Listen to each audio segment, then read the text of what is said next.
চলে যাব এখান থেকে, কেউ থাকবে না। যিনি থাকার উনি যখন থাকেন নাই, কারো কাছে মালাকুল মউত অনুমতি নিয়ে আসে নাই, আসবে না।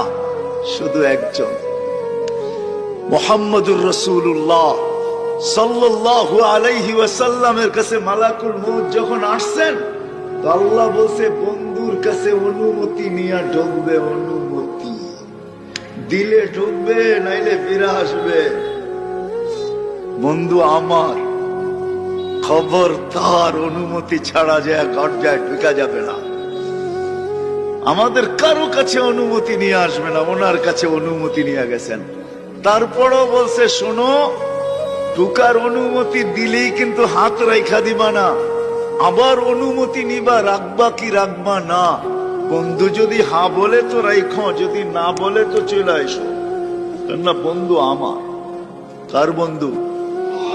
হ্যাঁ, কার বন্ধু? হাবিবুল্লাহ। কার বন্ধু? যার কারণেই তো আমাদের সাথে বন্ধুত্ব। আমাদের সাথে দুই দিক দিয়ে আল্লাহর বন্ধুত্ব।